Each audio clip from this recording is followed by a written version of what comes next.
সদস্যবৃন্দ এবং সরকারকে আন্তরিকভাবে কৃতজ্ঞতা ধন্যবাদ জানাই যে আমাদের কমিশন, দুর্নীতি দমন কমিশন, সংস্কার কমিশনের উপরে আমাদের উপরে আস্থা রেখে যে গুরু দায়িত্ব অর্পণ করা হয়েছিল। আমরা চেষ্টা করেছি আমাদের সাধ্যমতো মানুষের প্রত্যাশা পূরণের প্রতিফলনকারী একটি প্রতিবেদন তৈরি করার জন্য, এবং সেই লক্ষ্যে অন্য সংস্কার কমিশনের মতোই আমরা যথাযথ গবেষণা এবং জনসম্পৃক্ততা কার্যক্রম সম্পন্ন করে আমাদের প্রতিবেদন শেষ সম্পন্ন করেছি এবং আজকে জমা দিতে পেরে আমরা কৃতজ্ঞতা ধন্যবাদ জানাই। এবং একই সাথে আমার কমিশনের সম্মানিত সদস্যবৃন্দ যারা অত্যন্ত পরিশ্রম করে আমার সাথে আমার প্রেশারকে বেয়ার করে, চাহিদাকে মিট করে তারা আমার সাথে সহযোগিতা আমাদের কাজ করেছেন, সবাইকে ধন্যবাদ জানাই।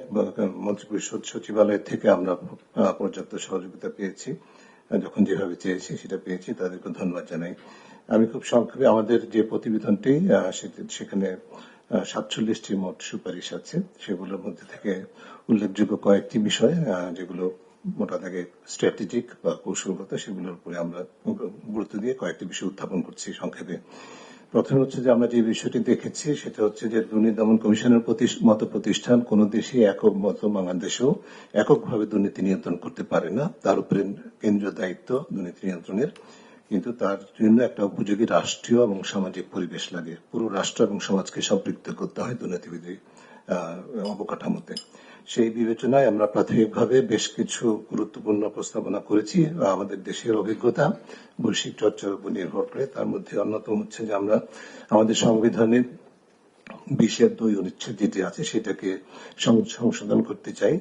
সেটি হচ্ছে যে সেখানে সুনির্দিষ্টভাবে ক্ষমতার অপব্যবহারের বিরুদ্ধে সাংবিধানিক একটা অঙ্গীকার, অর্থাৎ রাষ্ট্রীয় এবং আইনি ক্ষমতাটাকে অপব্যবহার করে ব্যক্তিগত স্বার্থে সুবিধা অর্জনে যে ধারা প্রতিষ্ঠিত হয়েছে বাংলাদেশে, সেটাকে তার বিরুদ্ধে একটা সাংবিধানিক অঙ্গীকার লাগবে। যেটা সুযোগ আমাদের সংবিধানে আছে, 20(2) অনুচ্ছেদে এই সম্পর্কিত অনুপার্জিত আয় অবৈধ বিষয়টি ঘোষণা করা আছে। এর সাথে আমরা এই বিষয়টি জোরালোভাবে সংযুক্ত করতে চাই সুনির্দিষ্টভাবে।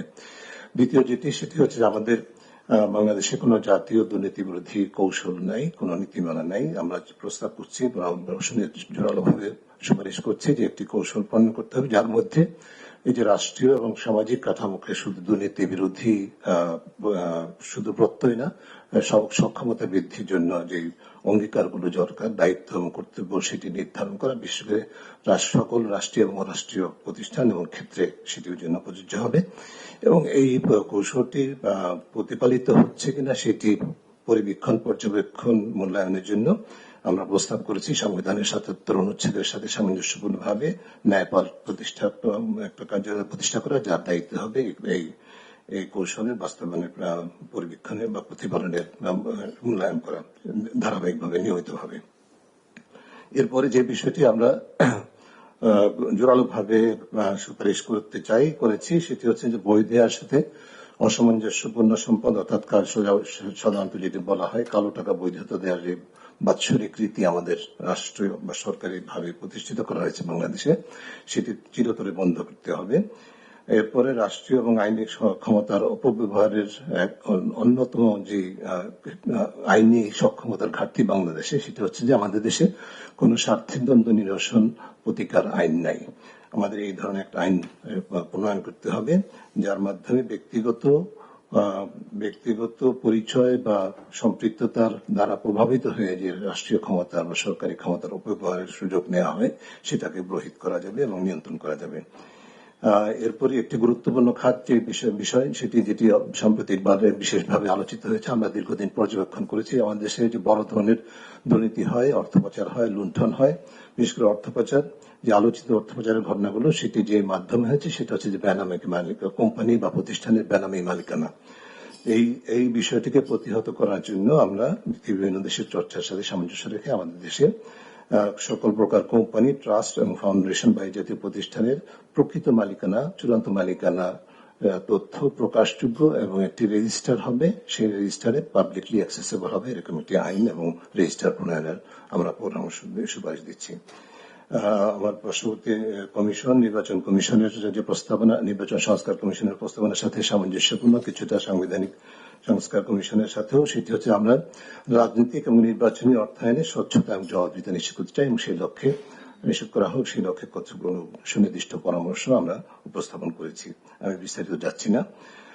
এরপরে বিশেষ করে সাধারণ মানুষের দৈনন্দিন জীবনে দুর্নীতির যে প্রভাব সেটাকে নিয়ন্ত্রণের জন্য আমরা সকল প্রতিষ্ঠানে বিশেষ করে সেবামূলক খাতে সরকারি এবং বেসরকারি খাতে বিশেষ করে যেমন থানা, নিবন্ধন কর্তৃপক্ষ, রাজস্ব কর্তৃপক্ষ, পাসপোর্ট এবং বিভিন্ন স্বাস্থ্য, শিক্ষা এই ধরনের খাতগুলোতে সেবা খাতগুলোকে এন্ড টু এন্ড অটোমেশন করতে হবে, পুরোপুরি অটোমেশন সম্পন্ন করতে হবে।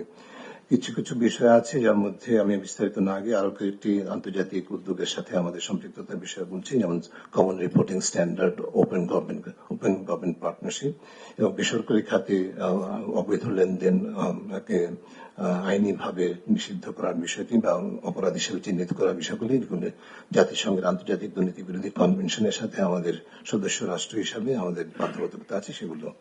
এরপরে খুব সংক্ষেপে দুদকের বিষয়ে সরাসরি যে বিষয়গুলো আমরা বলতে চাই সেটা হচ্ছে দুদককে আমরা সাংবিধানিক স্বীকৃতি দিতে হবে। এটি সাংবিধানিক স্বীকৃতি পায়নি, এটা সংবিধিবদ্ধ প্রতিষ্ঠান হিসেবে আছে, যেটি আমরা মনে করি খুব গুরুত্বপূর্ণ একটি বিষয় বাদ পড়েছে, এটা করতে হবে।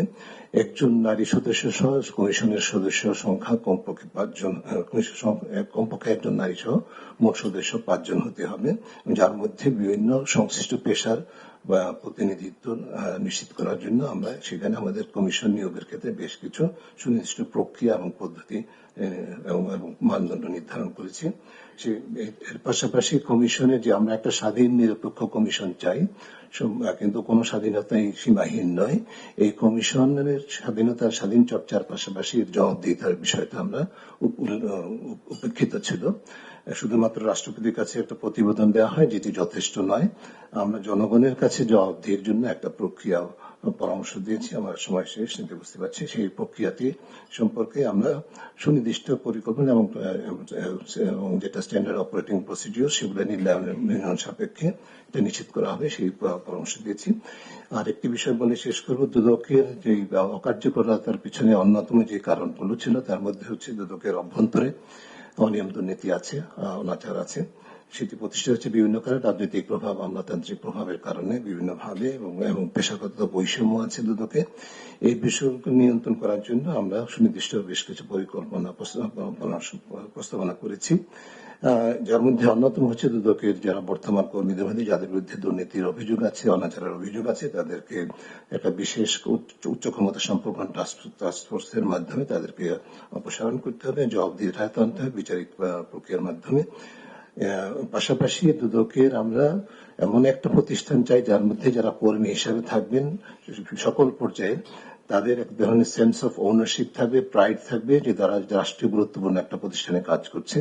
সেই জন্য যেরকম প্রণোদনার দরকার, সেই জন্য আমরা বিভিন্ন সুনির্দিষ্ট প্রস্তাবনা করেছি, ইনক্লুডিং হায়ার স্কেল, মানে বেতন ভাতার যে স্কেলটা সেটা সরকারি স্কেলের তুলনায় কমপক্ষে দ্বিগুণ প্রস্তাবনা করেছি আমরা। কিন্তু পাশাপাশি এটা কিন্তু এই শর্ত সাপেক্ষে যে এই প্রতিষ্ঠানের নৈতিক স্ট্যান্ডার্ড এবং স্বচ্ছতা জবাবদিহিতার ক্ষেত্রটি হবে সর্বোচ্চ মানের, এবং সেটা দুইটার সাথে সমন্বয় করে এরকম একটা প্রতিষ্ঠান আমরা নিশ্চিত গঠিত হবে আমরা চাই, যেটি দৃষ্টান্ত স্থাপন করে মানুষের আস্থাটা ফেরত পাবে। আমি সবশেষে বলবো যে আমাদের সুনির্দিষ্ট যে সুপারিশগুলো আছে সেগুলো বাস্তবায়নের জন্য আমরা আমাদের প্রস্তাবনা যে কমিশনের বিবেচনা অনুযায়ী একটা পথরেখা প্রস্তাব করেছি, যার মধ্যে যে সুপারিশগুলো আছে তার মধ্যে স্বল্প, মধ্যম, দীর্ঘ মেয়াদে বাস্তবায়নযোগ্য আমরা সুপারিশগুলো এবং কোন কর্তৃপক্ষ সেটা বাস্তবায়ন করবে সেটাও চিহ্নিত করেছি। স্বল্প বলতে 6 মাসের মধ্যে, মধ্যম 18 মাস এবং দীর্ঘ মেয়াদ বলতে 48 মাসের মধ্যে আমাদের বিবেচনায় সমস্ত প্রস্তাবনাগুলি বাস্তবায়ন করা সম্ভব। অনেক ধন্যবাদ সময়ের জন্য।